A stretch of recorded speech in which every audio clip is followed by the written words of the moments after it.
알파고가 이세돌 9단을 꺾고 몇 달 후인 2016년 말 페이스북 알고리즘이 미얀마에서 위험한 인종차별 감정을 부추기고 있을 때 나는 호모데우스를 출간했다.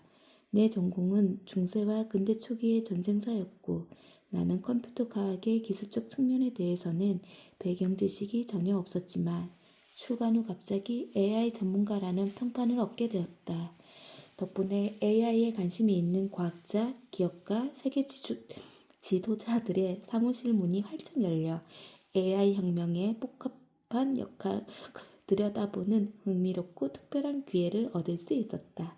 그런데 백년 전쟁 때 영국이 사용한 전략과 30년 전쟁 시기에 회화를 연구했던 내 경험이 AI라는 새로운 분야와 완전히 무관하지 않다는 것을 알게 되었다. 오히려 그 덕분에 나는 AI 연구실, 기업 사무실, 군복무, 대통령궁에서 빠르게 전개되고 있는 사건들을 나만의 독특한 역사적 시각으로 볼 수 있었다. 지난 8년 동안 나는 AI, 그 중에서도 특히 AI의 위험성에 대해 공개적 또는 비공개적으로 수많은 토론을 했는데 해가 갈수록 토론의 어조가 긴박해졌다. 2016년에는 먼 미래에 대한 한가로운 철학적 사색처럼 느껴졌던 대화가 2024년에는 응급실에서와 같은 심각하고 긴장된 분위기를 띠게 되었다. 나는 정치인도 사업가도 아니며 그런 일에 필요한 재능도 별로 없다. 하지만 나는 역사에 대한 이해가 지금의 기술적, 경제적, 문화적 상황을 이해하고 더 시급하게는 우리의 정치적 우선순위를 바꾸는데 도움이 된다고 생각한다. 정치는 주로 우선순위를 정하는 문제다. 우리는 의료 예산을 삭감하고 국방에 더 많은 예산을 투입해야 할까? 우리 안보에 더 시급한 위협은 테러일까? 아니면 기후변화일까? 우리는 잃어버린 조상의 영토를 되찾는 데 집중해야 할까? 아니면 이웃 국가들과 공동 경제 구역을 만드는 데 집중해야 할까? 이런 우선순위에 따라 시민들이 어느 쪽에 투표할지, 기업가들이 무엇에 관심을 둘지, 정치인들이 자신의 이름을 알리기 위해 어떻게 노력할지가 결정된다. 그리고 많은 경우에 역사에 대한 이해가 우선순위를 결정한다.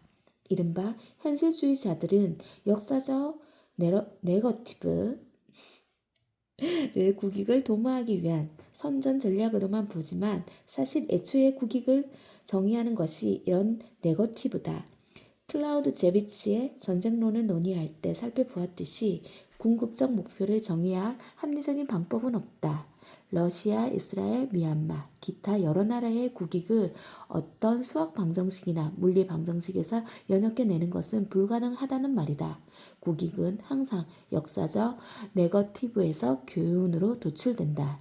따라서 전 세계 정치인들이 역사적 사건을 이야기 형태로 전달하는데 많은 시간과 노력을 들이는 것은 그리 놀라운 일이 아니다. 앞에서 언급한 블라드미르 푸틴의 사례도 이 경우에 해당한다. 2005년 유엔 사무총장 코피 아나는 당시 미얀마의 독재자였던 탄슈에 장군과 처음 만남을 가졌다. 아나는 장군의 20분으로 예정된 대화를 독점할 수도 있으니 먼저 발언하라는 조언을 받았다. 하지만 탄슈어는 먼저 발언을 시작하며 미얀마 역사에 대해 장장 1시간 동안 장황하게 말을 이어갔고 유엔 사무총장에게는 발언 기회를 거의 주지 않았다. 2011년 5월 이스라엘 총리 베냐민 네타냐후도 그 백악관에서 미국 대통령 버락 오바마를 만났을 때 비슷한 전략을 취했다. 오바마의 간단한 인사말이 끝난 후 네타냐후는 오바마 대통령에게 마치 그가 자기 학상이라도 되는 양 이스라엘과 유대인의 역사에 대해 일장 연설을 늘어놓았다. 냉소적인 사람들은 탄슈에와 네타냐후가 역사적 사실에는 거의 관심이 없고 모종의 정치적 목표를 달성하기 위해 사실을 고의적으로 왜곡하고 있다고 주장할지도 모른다. 하지만 정치적 목표야말로 역사에 대한 깊은 신념에서 나온다. 기술, 기업가들 외에 정치인들과 AI에 대한 대화를 나누다 보며 종종 역사가 핵심 주제로 등장한다. 그중 일부는 역사에 대한 장밋빛 그림을 그리며 AI에 열광했다. 그들은 정보가 더 많아지면 지식도 늘어날 것이며 이전의 모든 정보혁명이 우리의 지식을 늘림으로써 인류에게 큰 이익을 가져다 주었다고 주장했다. 인쇄혁명이 과학혁명으로 이어지지 않았던가? 신문과 라디오가 현대 민주주의 등장으로 이어지지 않았던가? 그들은 AI 혁명도 마찬가지일 거라고 말했다. 다른 사람들은 더 어두운 전망을 내놓았지만 우리가 산업혁명을 잘 헤쳐나갔듯이 AI 혁명도 어떤 식으로든 헤쳐나갈 수 있을 거라는 희망을 드러냈다. 두 관점 모두 내게는 그다지 위안이 되지 않았다.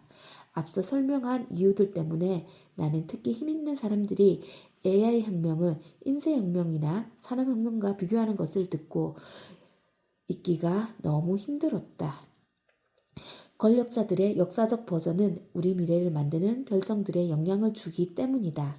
이런 역사적 비교는 AI 혁명의 전례 없는 성격과 이전 혁명들의 부정적 측면을 가속평가한다. 인쇄혁명은 직접적인 결과로 과학 발전만이 아니라 마녀 사냥 같은 종교 전쟁도 일으켰다. 신문과 라디오는 전체주의의 정권만이 아니라 민주주의 정권에서도 악용되었다. 산업혁명의 경우 그 변화에 적응하는 과정은 제국주의와 나치즘 같은 재앙적인 실험을 수반했다. AI 혁명이 우리를 비슷한 종류의 실험으로 이끈다면 우리가 이번에도 그럭저럭 헤쳐나갈 것이라고 확신할 수 있을까? 이 책의 목표는 AI 혁명에 대한 보다 정확한 역사적 관점을 제공하는 것이다. 이 혁명은 아직 걸음마 단계이고 중요한 사건이 일어나고 있는 순간에 그 의미를 이해하는 것은 어렵기로 악명 높다. 알파고의 승리나 로히양족 탄압에 가담한 페이스북의 사례 등 2010년대에 일어난 사건의 의미는 지금도 평가하기 어렵다. 2020년대 초반 사건의 의미는 더욱더 모호하다. 하지만 시야를 넓혀 지난 수천 년 동안 정보 네트워크가 어떻게 발전해 왔는지 살펴본다면 지금 우리가 겪고 있는 상황과 관련하여 어떤 통찰을 얻을 수 있다고 생각한다. 한 가지 교훈은 정보의 가장 중요한 역할은 실존하는 현실을 재현하는 것이 아니라 새로운 네트워크를 짜는 것이기 때문에 새로운 정보 기술은 항상 중대한 역사적 변화를 이끌어내는 촉매가 된다는 것이다. 고대 메소포타미아의 점토파는 세금 납부를 기록함으로써 최초의 도시 국가를 건설하는 데 기여했다. 거룩한 책들은 애언가의 비전을 정경화함으로써 새로운 종류의 종교를 전파했다. 신문과 전시는 대통령과 시민의 발을 빠르게 전파함으로써 대규모 민주주의와 대규모 전체주의로 가는 문을 열었다. 이렇게 기록되고 유포된 정보는 때로는 사실이었고 자주 틀렸지만 언제나 많은 사람들 사이에서 새로운 연결을 만들어냈다. 우리는 메소포타미아에 건설된 최초의 도시국가, 기독교의 확산, 미국 독립혁명, 볼세비키 혁명 같은 역사적 혁명들을 정치적, 이념적, 경제적으로 해석하는 데 익숙하다.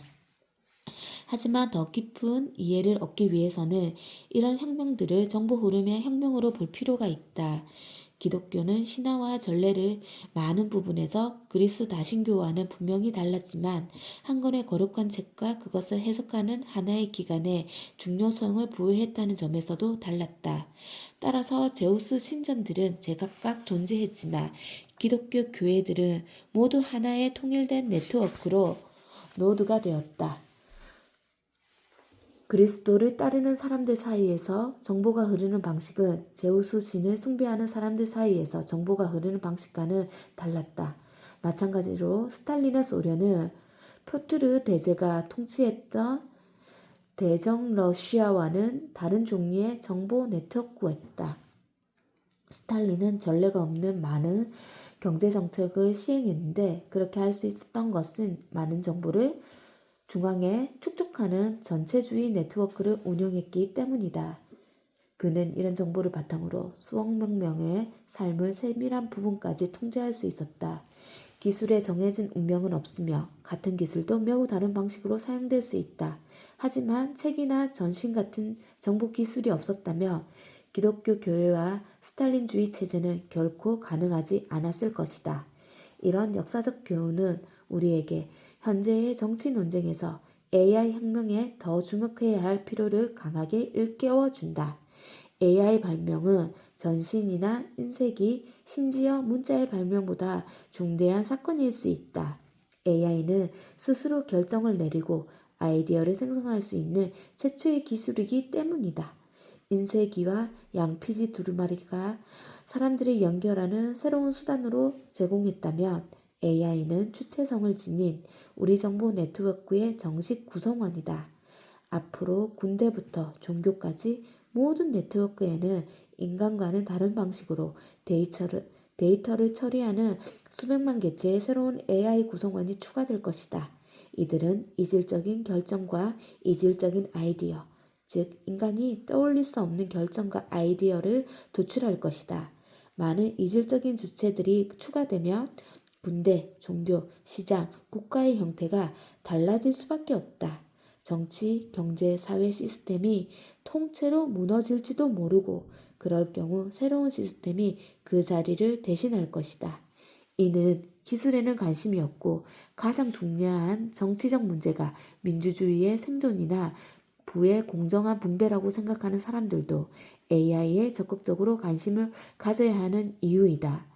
이 책에서 AI에 대한 논의를 성경과 같은 공인된 경전들에 대한 논의와 나란히 배치한 이유는 우리가 지금 AI에 권위를 부여하는 일종의 AI 정경화 과정에 있기 때문이다.